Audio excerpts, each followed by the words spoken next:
So here's a painting that I copied from a painting that was made in 1876 at the centenary of the American Revolution.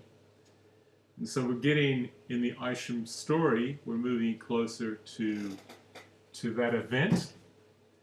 And Isaac, who we left off in the last story of the 10 generations of American Ishams, Isaac, John and Isaac are in Barnstable. Timothy is born there, along with his 6 brothers and 1 sister, but nearly all of them migrate to Connecticut. And there's a little stretch of road that I visited in Connecticut, stretching from Colchester, where they all seemed to arrive, and some of them had property there. I think the eldest brother invited and then sold to his younger siblings. There was settlement in Hebron, and Timothy himself ended up with property in Bolton, which I gather, compared to Colchester in those days, was a little wild and woolly. The land was forested and rugged compared to the swampland, or a lot of swampland on the family property back in Barnstable. So John, I think, as I mentioned, I traveled along that road and got a sense of it. I didn't find any particular information other than seeing some of the New England countryside, stone walls, and ended up in Bolton and saw an old church there, but I'm not sure if it would have been around at all. In fact, I'm pretty sure it wouldn't have been when Timothy Isham was there. Now, this is the road that Timothy's son, Timothy, one of the 10 brothers, made his way along undoubtedly and joined many others heading off to the Revolutionary War in 1776. Father and I went down to camp along with Captain Gooding. There we saw the men and boys as thick as hasty pudding. So off they went, and poor Timothy, by the end of that year, 1776, he's died a prisoner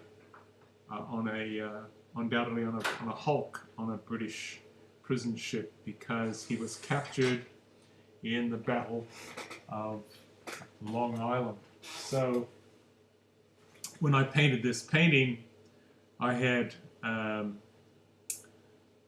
young Timothy, one of Timothy Sr.'s sons, in mind to memorialize his participation in the fight for freedom.